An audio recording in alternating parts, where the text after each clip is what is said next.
Really looking forward to this conversation today. My name is Liz Chilson, and I'm the executive director at the Riverside Arts Center, which is a small art center in Riverside, Illinois. And we have a wonderful exhibition right now called Restraint and Limitation. And so we're welcoming today the guest curator of that exhibition, Matthew Ballou, and one of the artists, Sharon Butler, and Ann Harris, who is the chair of our exhibitions committee. So without any other further ado, I will introduce Ann Harris, who will take it from here. Thank you. Thank you, Liz. Did you introduce yourself? You did, right? I did. Okay, good. Okay. I'm Ann Harris. I'm the chair of the exhibition committee at the Riverside Arts Center. I'm also a painter and I'm also a teacher. I'm a professor at the School of the Art Institute of Chicago. And I'm gonna start out by introducing Sharon and Matt.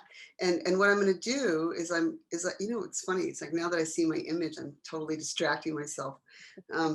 It's like, no. Anyway, what I'm going to do is I'm going to just introduce them very briefly with words, but I'm then going to show some images of their work, and that can put them in context. And they may choose to say a little bit while I'm doing that. And then I will go to Matt's blog, where he has images that are installation pictures of the show, and we'll go through that, and Matt can discuss the show.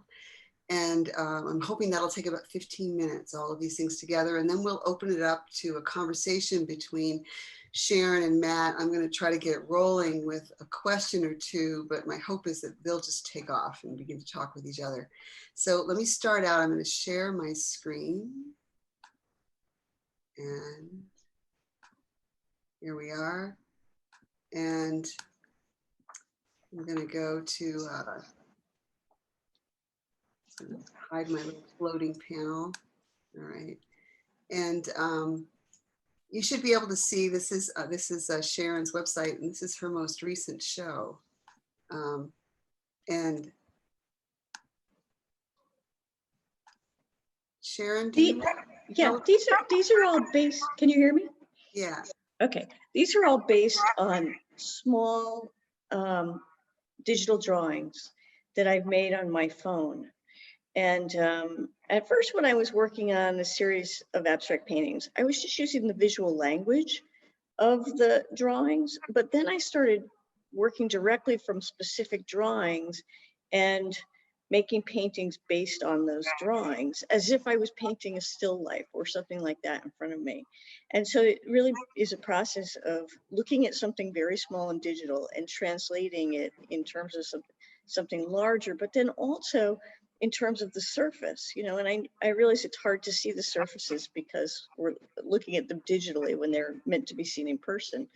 But, you know, on the digital drawings, I have to create the illusion of surface, and on the paintings you have to create the illusion of the light, but it's really, you know, painting is such a different thing. So but the images themselves, or the, you know, the abstractions, are really ideas about you know, structure, instability, you know, finished, unfinished. Really, they're conversations that I have or questions I have about, you know, how hand drawn something can be and still be geometric, you know, how hard edge is hard edge really, you know. So they're really, but also I would say primarily I'm interested in the relationships between each one geometric shape and the other.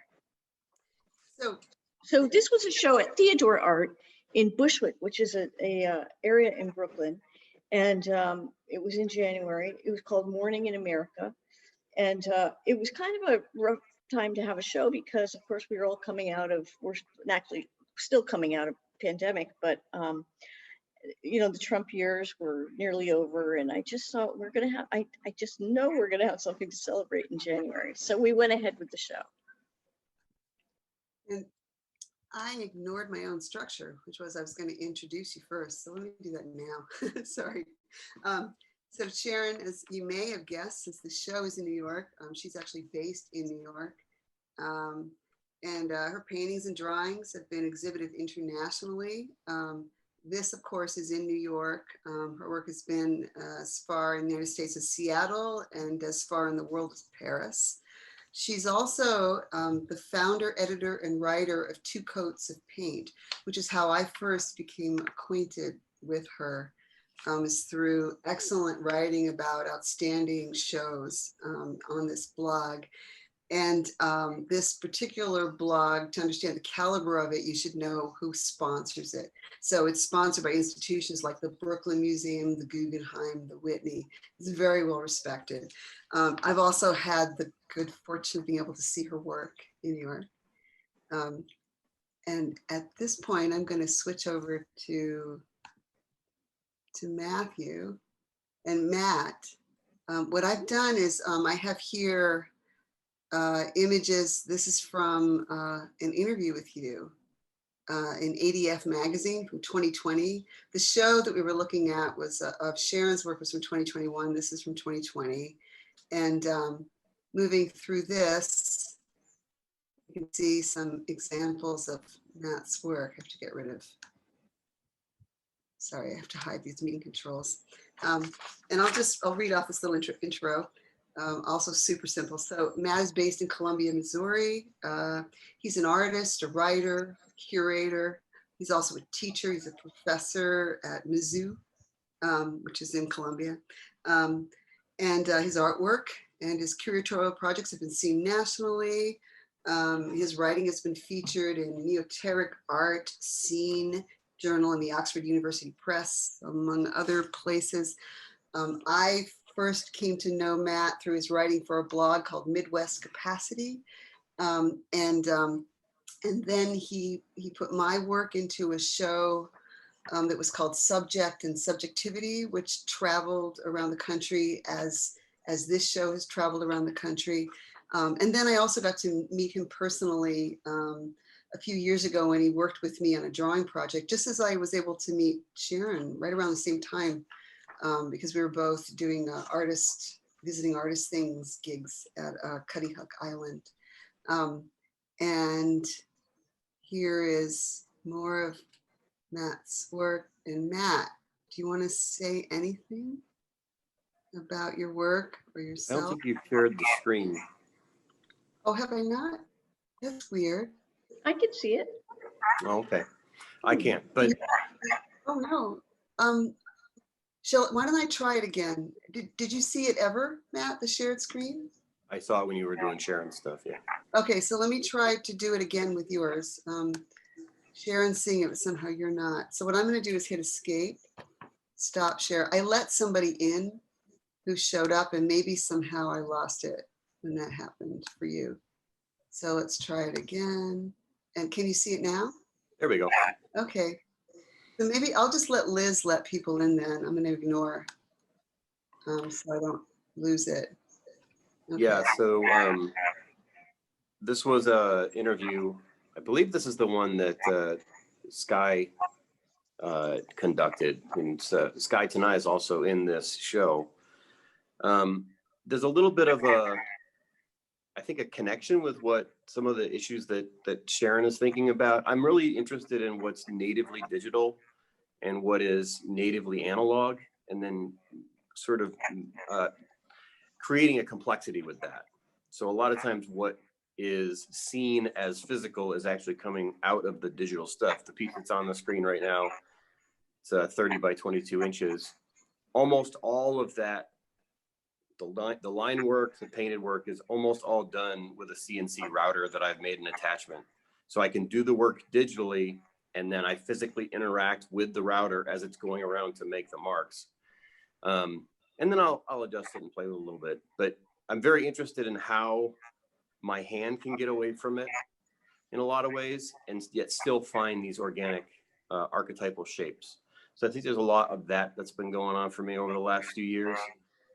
But really, it's been something that I've been interested in from really the beginning of my experience of art. The idea of these archetypal shapes, iconic shapes that function within even something as simple as like the alphabet. The idea that the shape can be both itself and something else is really intriguing to me. And I first met Sharon's work when we were paired up for a artist reviewing artist thing with JT Kirkland, who had a blog way back in the day. This is 2008 or 9.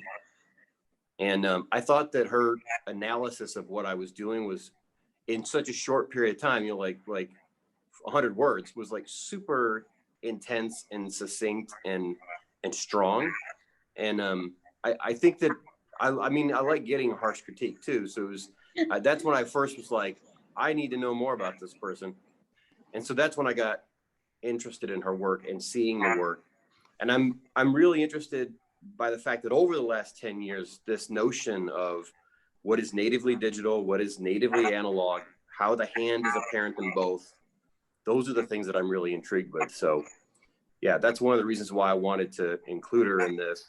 And she was kind of the first person when I thought of doing this exhibition and having it travel. She was probably the first person I thought, okay, let's build a unit around her and see if we can have some conversation about abstraction and contemporary painting focused through her work. Because I think that, I mean, Sharon is influential, but it's also, there's a directness to it. The work is very much, it is what it is in a way. And there's something very visceral about it. And so I wanted to have that be a core value in what we were doing. I'm just remembering your description of having substituting, instead of a tool that gouges, you substituted a pen, different drawing tools or brushes, so that the router was moving a conventional drawing instrument. Mm-hmm. And now I'm scrolling through. These are pieces. This is actually in the current show. Yeah. And this is a piece that's a collaboration between you and Jolty Dugan. Yep. And that is a group of works that we made called Phoneme. So they're kind of related to the structure of how we get words, thinking about like a visual representation of that. Okay. Instead of scrolling through here. Okay, and there she is. There she is. And Sky, for the record, as she was your student as an undergrad, and then she was our student. She was at the in graduate school at the School of the Arts here in Chicago. And she has a couple of pieces in this current show as well. Okay, and now I'm going to shift over, right? And this is your blog, from your blog. And these are images that are installation photographs from the current show. This is the window. Nice job, Liz. Liz put that up. And this is Sharon's piece, and so the digital pieces. So maybe I'll let you roll with this, and I'll just kind of rest for, like maybe 10 seconds or so on each image and scroll through these. So one of the values that we wanted to have when we were installing the show is creating little moments of resonance. So resonance between Elise Rugolo's Wiggle Room and then that initial piece up on the top left of Sharon's. And the solution of figuring out how to make these pieces sing together actually really happened very just sort of fortuitously, because of there's a certain color range, there's a certain scale relationship that starts to happen between these things. And so it actually came about really, really naturally. This is a detail from Wiggle Room, right? And then this is the piece that you're referring to. Sharon. Yeah. And these are, can you tell us what these are? What are we seeing here? So these are transparencies of digital works that Sharon made. I believe that you can probably clarify, Sharon. I think you posted these back in like 2016 on Instagram, and these are drawings from your phone. Yes.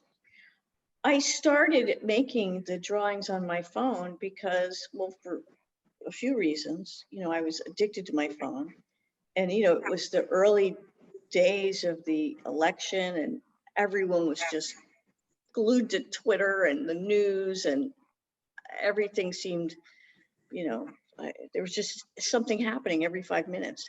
And so I thought, well, if I'm going to be addicted to my phone, I might as well do something that's, you know, a little bit more productive. And I started to make these drawings, and I was going to make them for 30 days as for the basis for a book project I wanted to do.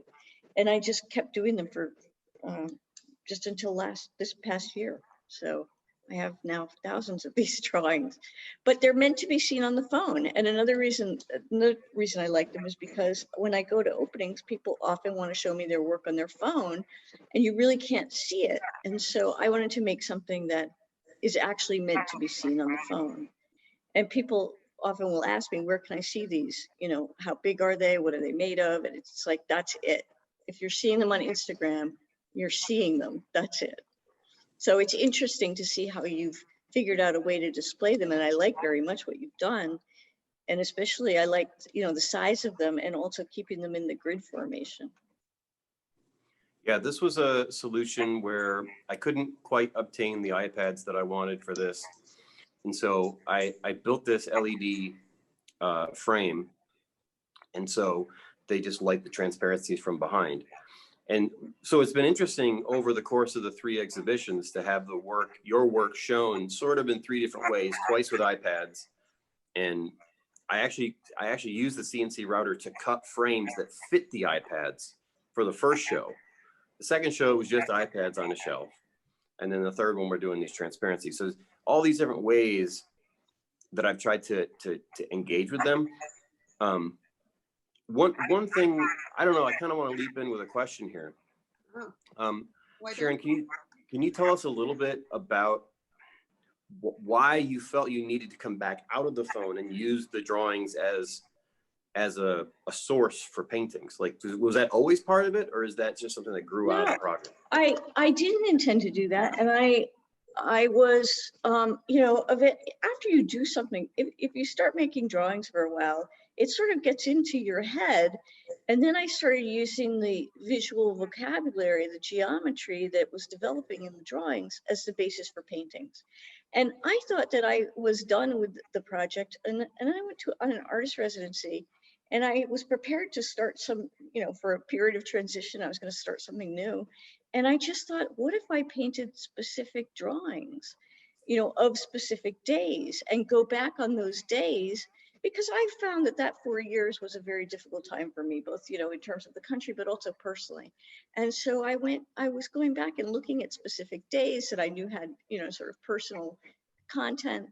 And I thought, I'll just make paintings of these. I want to translate these into paintings. And what would that mean?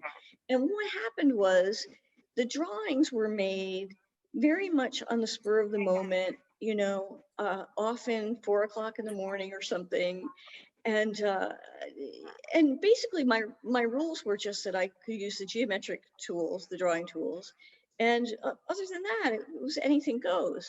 And so, but then going back and selecting the image for the painting, and that was based on, you know, some sort of personal content.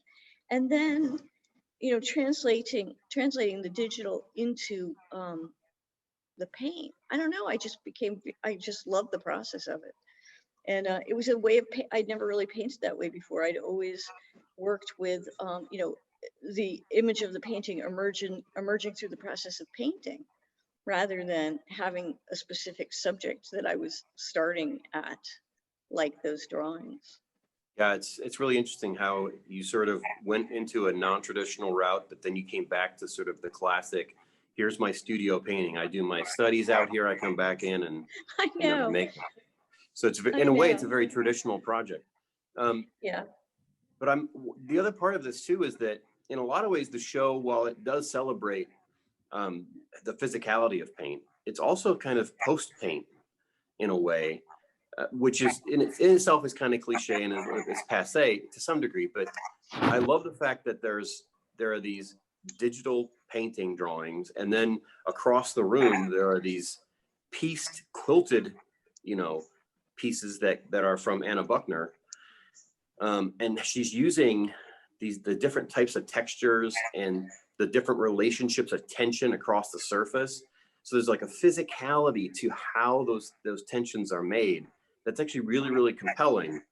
And I tried to create a sequencing of events These are the Anna Buckner pieces right here.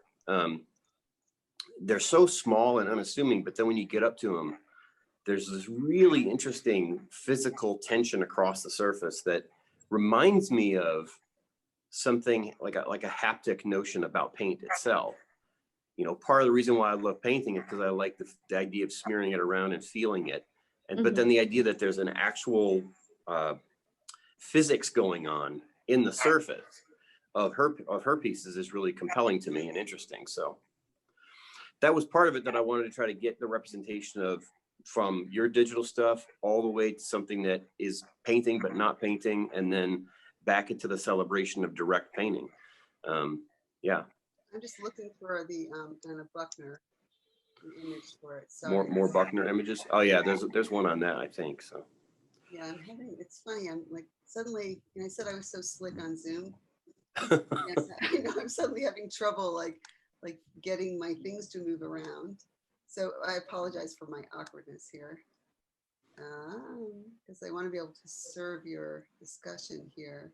There's Sharon. Yeah, that's a good balance right there. Like, and this is Anna Buckner's work, right? Which it's enormous in reproduction, but actually this is a very small piece. It's like 12 by 12, yeah. And then there's Sharon's piece, which has actually no real size, although the transparency is 6 by 6 inches, but it exists virtually.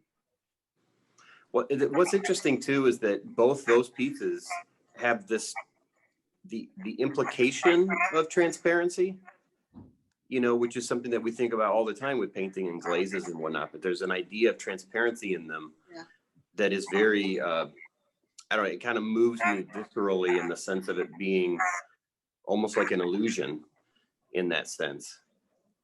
And also there's a great color relationship going on there too. The relationship of that sort of purpley background on Buckner's, and then that purple section in the middle left on Sharon's. It's just that I feel like somehow across the years I put together a group of works that really sung back and forth like that.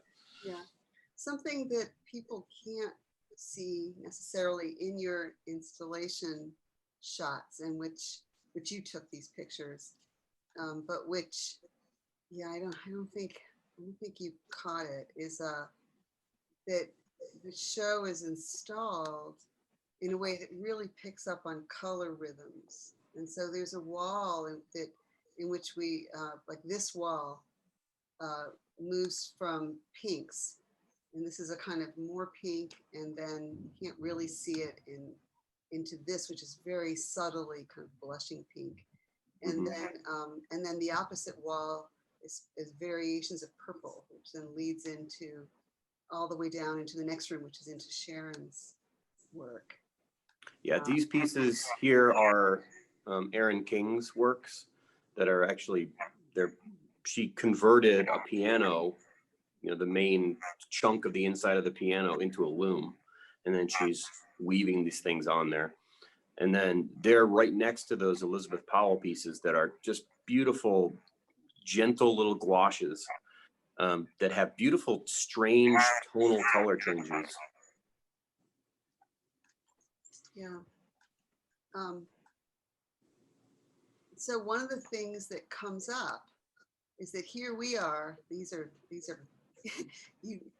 I saw these and thought, like you always take these detailed pictures. Like, I do love taking details. I don't want to give it away. People should come and see the show. Edges of Sky's work. And these are the edges of your collaboration with Joel, right? And this is Magalie's work moving into Sky's work. Okay, and there's the cover again. Since you're talking about the relationship between, you talked about analog versus digital. Sharon was talking about doing studies, treating the drawings on her, or paintings, or whatever you want to call them. They're not really either, right? That she made on her iPhone, as functioning then as starting points for paintings. And you were both talking about this back and forth between digital and actual, the kind of fact of physically making a work of art, a painting, in the case of Sharon. I thought I might direct you toward somebody else's work for a little bit, which is, I pulled up some images of if I can find them. It's funny. This is it, I think. Here we are. Of Magalie Guérin's painting. Okay, so I've got these here. So these are two paintings by Magalie, and they're actually kind of the same. They're the same design, but one is reversed, but they're both painted by her hand, and there are these differences between them, but they've been kind of flipped upside down, and they weren't necessarily painted to be seen side by side. This is how Matt has installed them. But this is how they're meant to be installed. This direction is up, and this direction is down. As an image, you can see the design, and you can see the rhythms, and you can see the relationships when you just look at them digitally here reproduced. But when you see them in detail, so this is a detail of one painting, and this is of the other, right? You can see how important the way that they're painted is. And that also, like if you look at this little zone right here, and then you look over here, you see how it's different, how all the happenstances and accidents that come from painting really matter when you're up close, looking at her work. The way her mark pushes through the paint, or the way it's pulled over something. This almost looks like a piece of string that she's laid down. So my hope is that I could get, maybe starting with Sharon, you to talk about the difference between image and physical painting. And I'm just going to quickly take this off share because I want to mute myself because my husband's talking in the background and my dog just walked in the room. Okay. And then you should tell me if you want me to go. Oh, okay, you're muted now.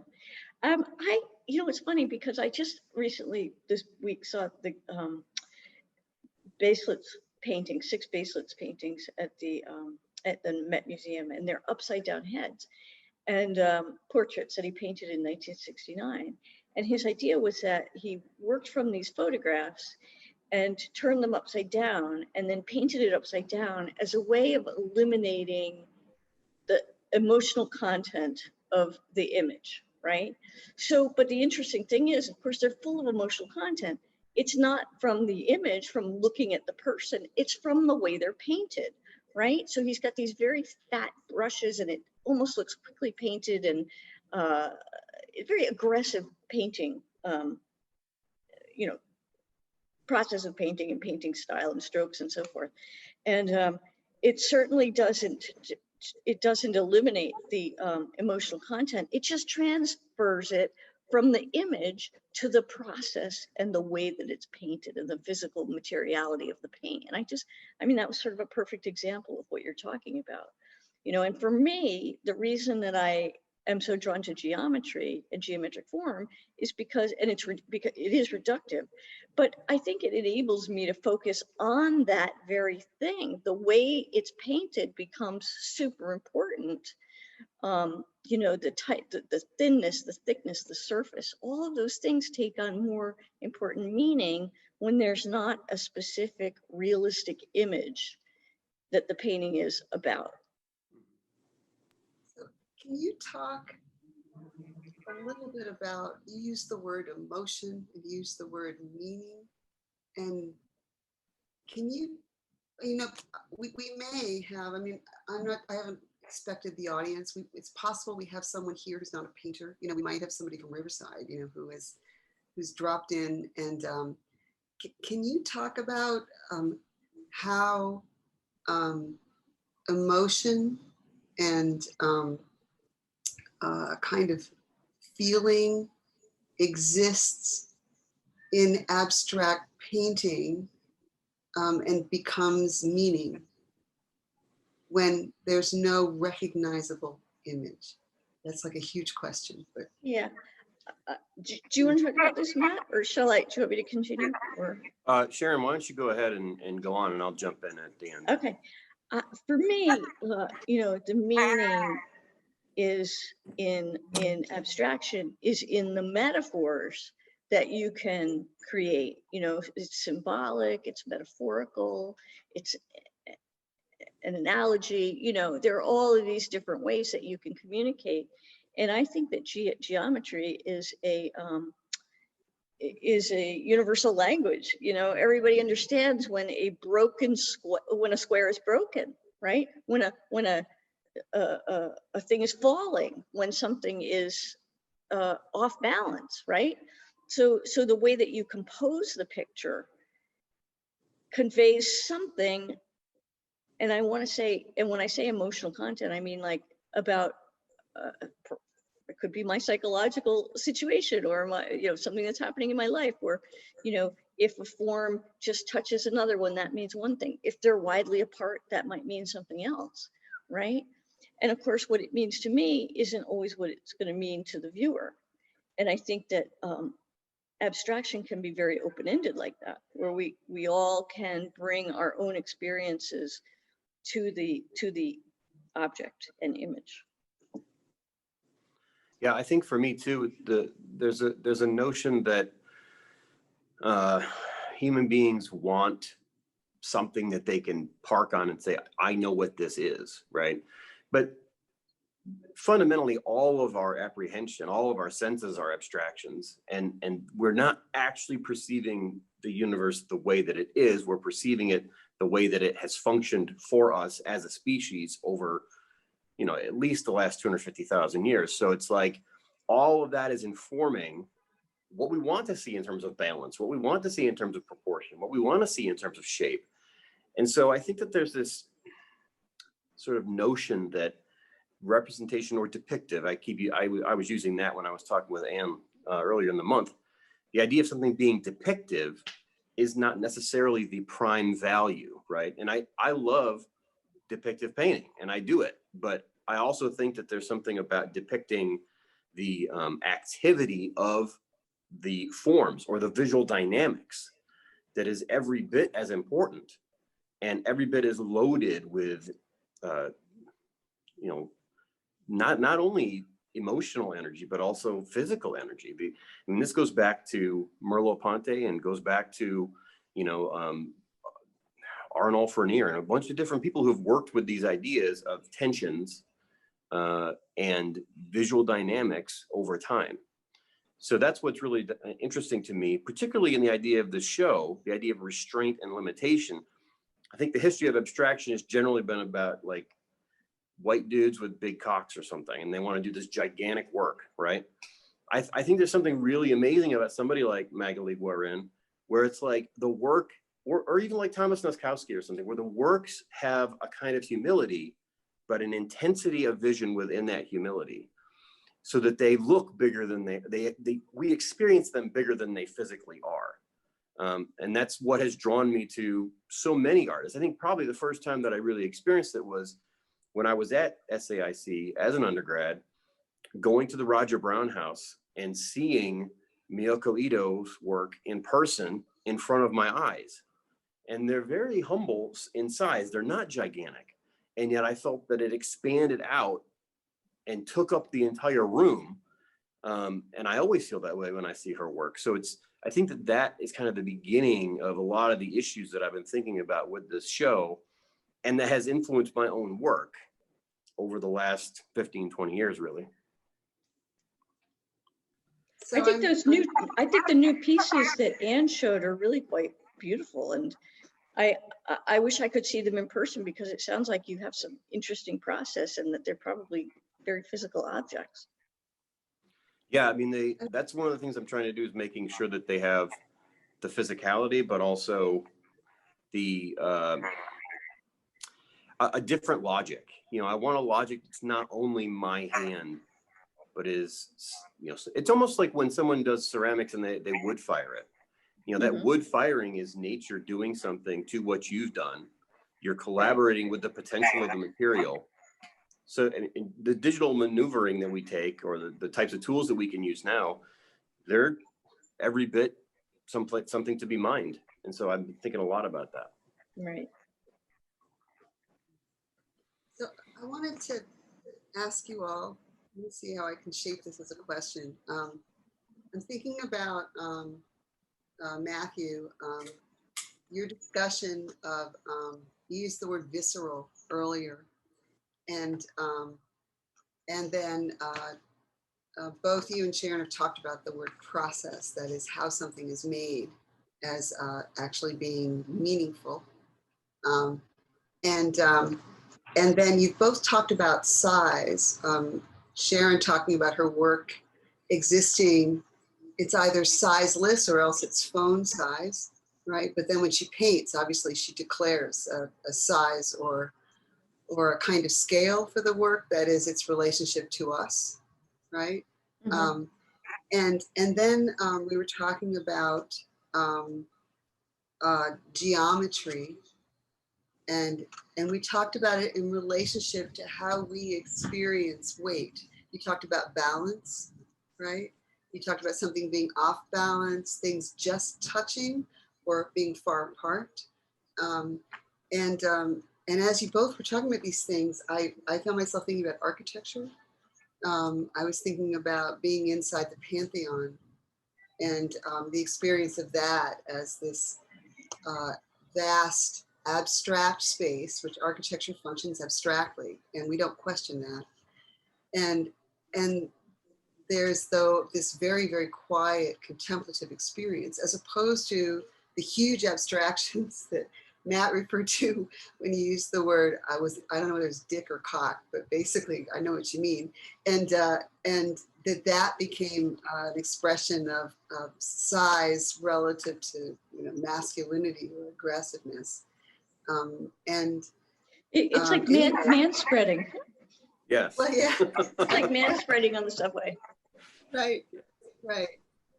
And so I guess this is like one of these, I'm sorry, I'm asking one of these questions in which I talk really long before I get to the question. But I wanted to ask you all if you could both talk about then how touch and the body connects to your work, and how it connects to feeling in painting. Well, that's the hardest thing to talk about, right? Like, how does it work? How does that happen?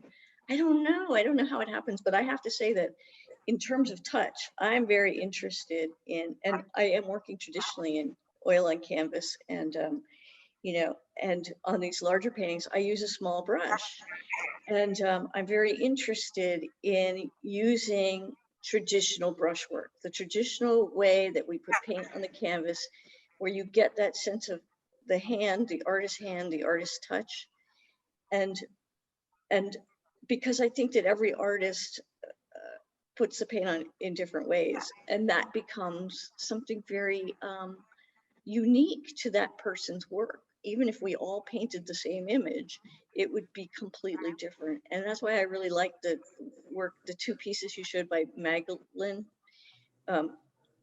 where one was upside down and one was right side up, and that they were the same image, but painted at different times and slightly different. And it really, and also that one was painted one way and one was painted the other. And the brushwork's going to be different because we paint. Oh, we're showing the painting. Okay, because you can tell, and when they talk about figuring out forgeries and things, they talk about this. Well, his brushstroke usually went from right to left and up to down, or across, or somehow the brushwork is unique. And sometimes when I see, sometimes there'll be like, I can't remember the last one was, where they'll throw something up and they'll say, this is thought to be an original by Van Gogh or something. And you can look at it, and as an artist, knowing Van Gogh's brushwork, you can say, there's no way that's a Van Gogh. There's no way. And so there's that. So there's the individuality of the touch and the brush that each artist develops over time. It's not something that you're born with. It's something that you think about and work on. And then over the course of years, you come to that language in a way. It's part of the visual language that you develop. So I think, that's, I don't know, Matt, what do you think? I was going to say something else, but it slipped my mind. I think that, to me, the relationship between the palpability of the world and the making of an image, which ends up being static, the image ends up, or the work ends up serving as kind of like an artifact of what has happened. So, and that's really for me where that emotional content comes in, because you're building it over time, and there are experiences that you have, and there's perspectives that you have. So that it's this weird soup the stew that's being made, because, we are both organic, and yet we have this bilateral symmetry, which, we've got these 2 points of our eyes. That's an implied line. The line gets bifurcated. That implies the grid. So like automatically human beings start making things in grid from our physiology, and or the way that my wrist moves when I'm making a mark, right? We all we're dog-legged. We kind of move in one direction. You got to counteract that. You move things. And I'm always thinking about how the physiomechanics of my making is influenced by my state. It's influenced by my perspective. Like I had a heart attack 5 years ago.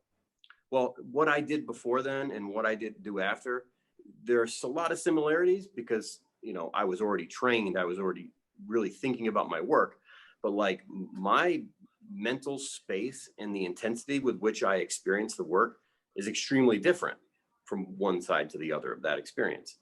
So I think that sometimes when we think about emotion and abstraction, or emotion and painting, it doesn't have to be Rothko, killing himself. You know what I'm saying? It doesn't have to be Pollock flinging, his ashtray into the paint. It's sort of like the emotional content of being a human being is always going to be present, and the geometry of being a human being that's implied in the perspective and that bilateral symmetry. I think all of that is always going to be coming out. So you've got this, it's not even a duality, it's a quadrality. It's like all these different things that are interweaving. And I don't think you can say, it's kind of like what Sharon was saying at the beginning. It's hard to define it, but it doesn't terminate on one emotion or one experience. It transcends those things. And it's the reason why we use visual logic instead of written logic or verbal logic. They're two different things. We think about them differently and we deploy them differently. I think also we need to mention, although it doesn't have to do with touch so much, but color. Color has huge emotional content. Mm-hmm. And everybody responds to color. Yeah. Whether they realize they do or not, right? Mm-hmm. But color, and the same with how we respond to painting. It could be like, a winter storm in New England, or it could be like the seasons in LA, very gentle, and maybe you don't notice them quite as much, right? So, and I think that's one of the things about Rothko, that people always heard about this emotional experience that you have in front of Rothko. And then when they didn't have that, they thought, I don't get it. But it's not, they're expecting the hurricane winds and right. Santa Ana or whatever, when it's more maybe like a small flower opening, Mm-hmm. So I'm going to ask one last question and then we'll open it up to the audience.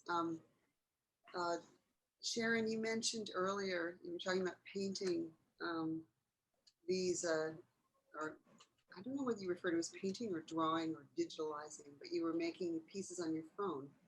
And you talked about doing that, and part of it was in response to it being a difficult year. And I made an assumption immediately that it was political, because we've gone through a number of very challenging political years. And then Matthew, you were talking about having a heart attack And so you're talking about personal, difficult, personal stuff. It's a big deal. It has to do with life and death. And I'm laughing when I say that, but it's not funny at all, right? And so, you know, here we have abstract painting. And right now, for those of us who are in the world of painting, we know there's actually been a real swing towards work that is heavy in political content, and a lot of it is actually not abstract. It's more representational, figurative. And so I thought I'd ask you both how you feel your work functions in the political world right now, in the public world. Well, you know, there is a lot of figurative painting being made now. And I think that, in a way, I think that abstraction maybe is a form of privileged artwork, because made by people who maybe have a little bit more privilege, because, you know, you can choose to be an artist. And I think maybe people who are more figurative oriented come from a different way of making art. They've been drawing all their life, or, you know, somehow have been encouraged because they have this skill and talent. And I don't know. I mean, but I do think that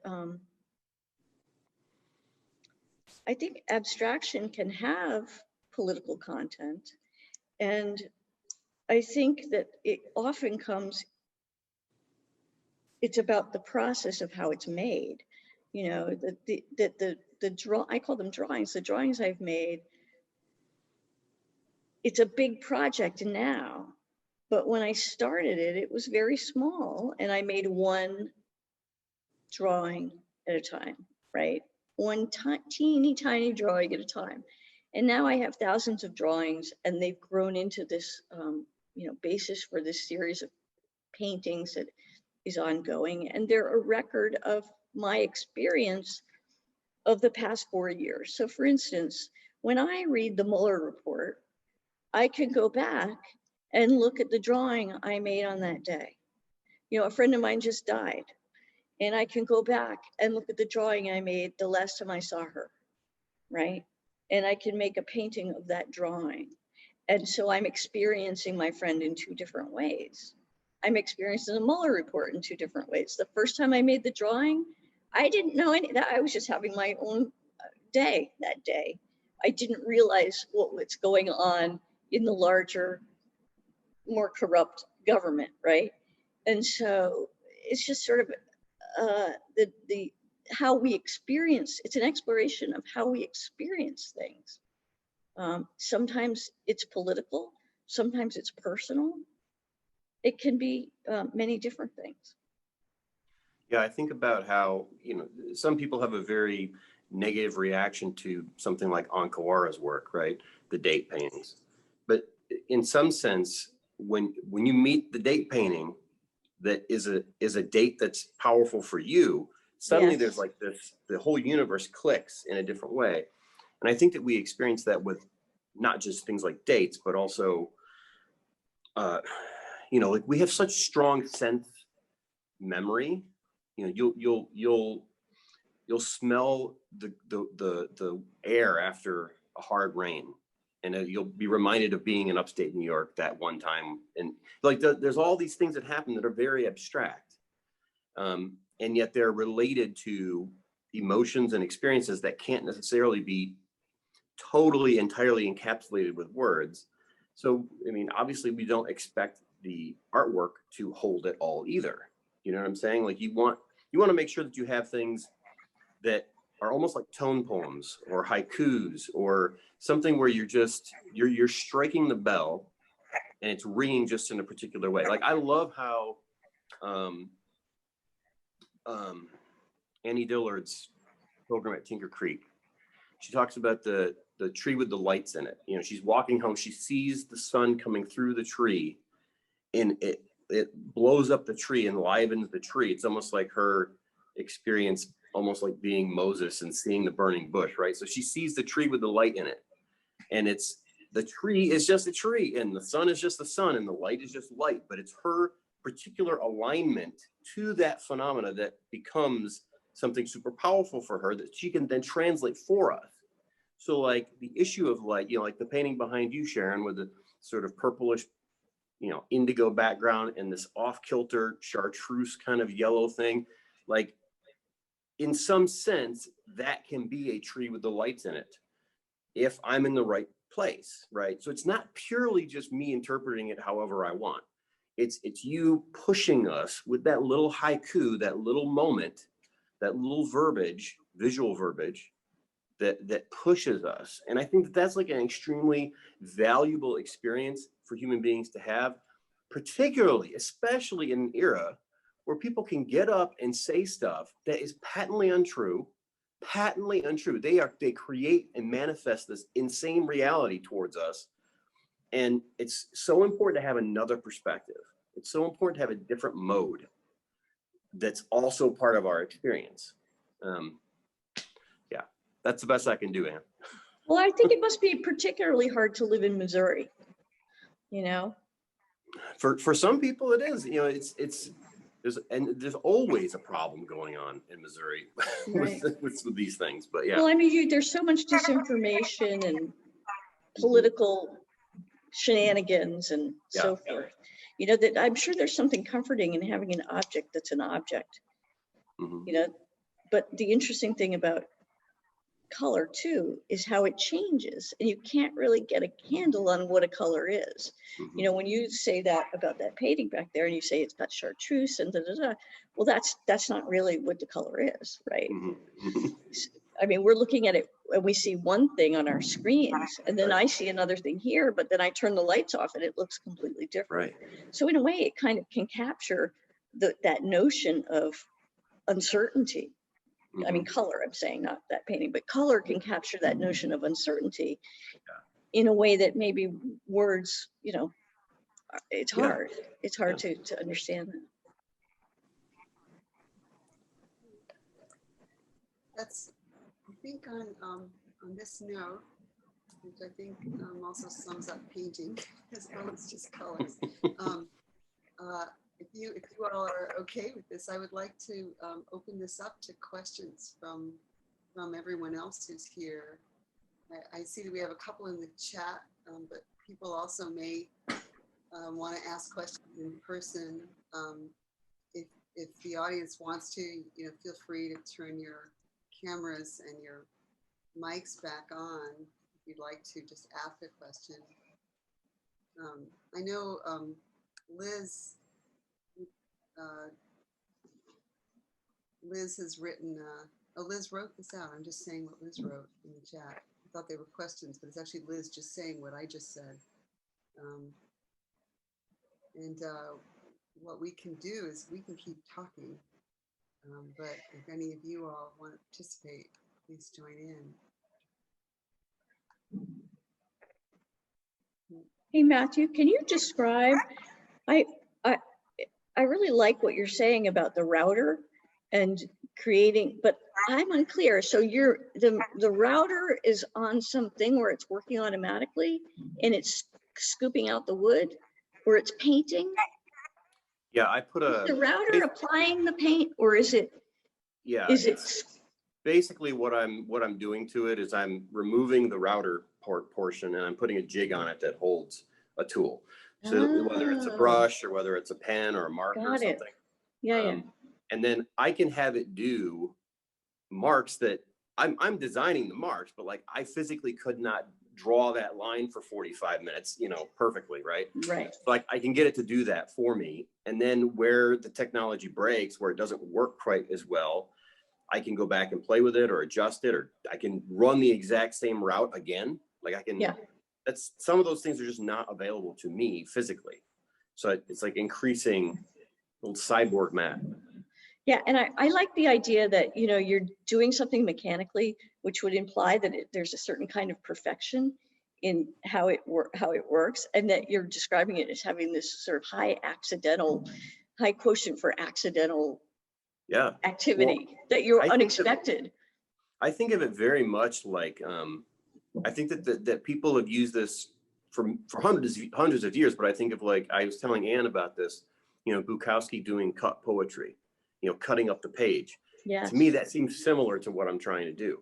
Or, you know, music concrete, where they're like letting the tape break and splicing, right? So you're using a technology, but you're allowing it to break, or allowing it to run into margins where it can't quite do what it's supposed to do. Yeah, and in its own unique way, too. Right. You know, one of the things I love to do is I have two drawing machines. One of them is intentionally, it's only supposed to work on like 8.5 by 11, but I'll make it do gigantic things. And so I'm sort of repurposing it and breaking it to do different things. But I did this back at SAIC. I mean, I reworked an inkjet printer, and I did a series of paintings of Bill Clinton from his deposition back in '96.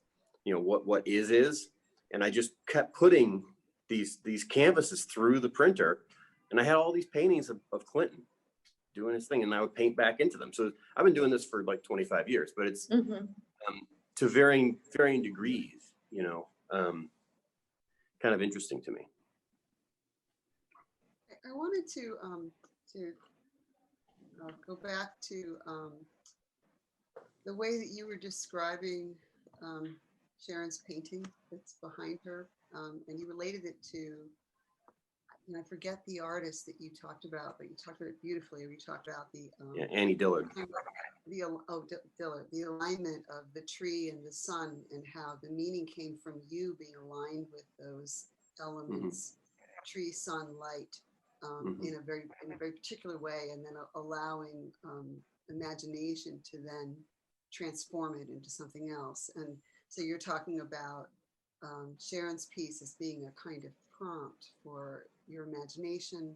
And then, you know, when we start to talk about poetry, Bukowski, we can also talk about that way. But I'm now thinking about artists like Byron Kim, who are abstract artists, but who use elements that we think of as abstract, which are shape and color, but they use them symbolically or as signs. And so they represent, so a color would represent a skin tone, but it also stands as a sign for skin, and then a sign for race, and a number of other things. And so then I'm thinking about another conversation that you and I had, Matt, which was going back to the book that Mark Strand edited called Art of the Real, and the interview with William Bailey, in which Bailey flipped this idea of real and abstract, and said that he thought that abstract painting was actually real, that it was realism, because the paint was real, the shapes were real, whereas representational painting, that was abstract. We saw something that was this literal shape or this literal color, but then our minds transposed it to something else. Anyway, I'm kind of steering you. I think I'm hoping you all will both begin to talk about this idea of representation and sign and symbol, and how maybe that begins to figure into abstract painting or your painting. Well, you know, I think William Bailey is right, because, you know, a painting is a painting. It's a physical object. And often this is something that interests abstract painters, that you're creating something that's a physical object, has a physicality. Do the other paintings, you know, representational paintings have that? Yes, they do. But at the same time, they're lying to you. They're not saying this is a yellow shape. They're using yellow in a way that it looks like some other color with the, you know, the illusion of light. It's all about creating the illusion of 3 dimensions, the illusion of space, the illusion of some sort of body in space, right? It's the idea that you're looking into a window into something realistic, which is completely false, right? And so if you look at it in that way, then yes, the abstract painting is the realistic painting, right? Because I'm not lying to anybody. I'm saying this is a yellow shape and it's on a purple background, right? I'm not trying to get the yellow shape to be something that it's not. And there's a relationship between the experience that the person's having and the actual fact of the object, right? Yeah, I mean, I love the idea that that the painting is the thing, and it's separate from what I think about the thing. You know, it's like a lot of times when there's representational work or depictive work, it's so loaded. I mean, I've heard people go both ways. I mean, I've heard people talk about the idea of modern art, you know, as being this sort of like tool of an anti-human idea, which is insane to me. But then I've also very recently heard people talking about the idea of depictive figurative art as being related to, you know, colonialism, and like presenting of this is how reality is. I mean, and that goes back to like Alberti saying, like, here's the circuitous spiritualis. We can see like God, because now we've codified perspective, so we know exactly how things work. But that perspective is very Western and very particular. Mm-hmm. It's very white, it's very European. Mm-hmm. It's very different from, say, like Asian perspective, which is no less true. It's about the projection of something in space. Mm-hmm. It's just what is valued in each system, right? And I think that sometimes people value what they can name because that makes them feel comfortable with reality. Well, reality is not very comfortable. So yeah, Right. I would make a case for all painting functioning as fiction. Some of it, I would say, this is my opinion, that all great painting also does not deny that it's paint. So that's the fact of paint. I'm still looking behind Sharon at her painting, and I could call that yellow or call that purple. That's what I'm seeing. What I'm also seeing is definite space. And I start to see elements that are in front of each other, and I begin to see atmosphere and air and light, and all of that is fictitious. So It's true. I was being a little bit, I was being a little bit of a purist there, because you're right. There is a lot of illusion within abstract painting. But I would also propose that when that fiction isn't created, a painting is just dead. That, you know, if it just sits there and is just literally paint and nothing else, it dies. There's a lot of bad abstract painting that does that. And there's also a lot of bad figurative painting that does that too, because it only sits as an image. So it exists literally as an image, and it too dies because it doesn't have that line, which is the tension between fact and fiction, which is what I believe, again, opinion, makes a great painting. Right. Anyway. I think that's true. I think that's true. The painting has to do something. Yeah, I think so. So we haven't left room, I'm afraid. I want to make sure that anybody, if they have a question for us who's here, can ask it. And we can go quiet for a bit if somebody wants to ask a question. or anybody who has other questions, like we post this. If people have other questions, I can answer them. I don't know. Right. You can write it down, feel free. Otherwise, we end up saying goodbye. Okay. Well, I want to say thank you very much to Anne and Sharon. And it's kind of really cool for me because I've admired you both for a long time. And I've gotten to talk with Anne quite a lot in the last month too. But really appreciate you coming on, Sharon, and talking with us about these ideas. So, well, I really appreciate having my work in your show. And it's exciting, when it was first at the University of Missouri and now it's all the way over near Chicago. And I don't know, wasn't it somewhere else as well? Yeah, we had one at Nebraska Wesleyan. Nebraska Wesleyan. So congratulations to you for organizing this, amazing traveling show. It looks really good. The thing that I really appreciate about it is that you've created this show of reductive painting in a way, but at the same time, the definition of painting is expansive, right? And that's my very favorite thing. So there's a question in the chat, which is just sent to me, but it's actually meant for you, Sharon. And this is from Joanna Ono, and it reads, Sharon, are your phone images in response to the daily news? Sometimes they are, or they were. I stopped doing them when we went into lockdown for COVID. And I guess it's not unusual, like Matthew was saying when he had his heart attack, that when your circumstances change, it's hard to continue on as you were, right? So I stopped making them last March when we went into lockdown. But when I was making them, you know, the news in those 4 years was incredibly disturbing, but at the same time, my family life was very disturbing too. And so sometimes the drawings had to do with that, with particular challenges in that. So sometimes it's one, sometimes it's the other, sometimes it's a little of both. Thanks. I'll just say this though, raising a teenager is the hardest thing I've ever done. To those of you who have kids, very difficult years, but you know what? It gets better. Parenting's hard. I agree.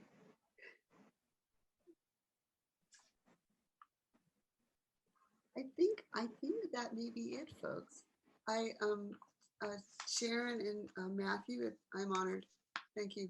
Show's beautiful. I'm honored to be able to talk to you here. Thank you so much. So good to see you and meet you and see you. Yeah, it's really great. Yeah, it's really great.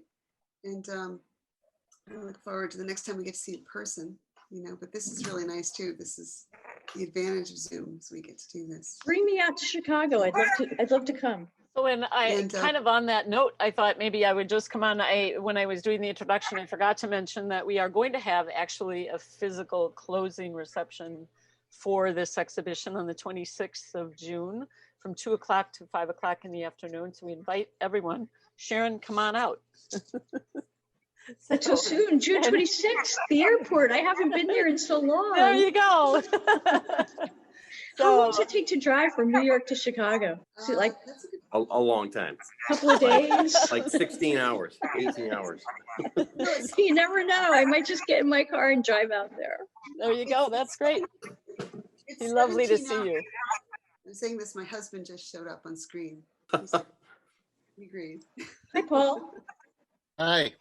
Great chat. I'm sorry I missed part of it because I realized it was biblical here for a little while, and then I realized my studio windows were open, so I went rushing back to the Art Center, right above the show. I want to make sure my gallery didn't flood the show because my space is right above it.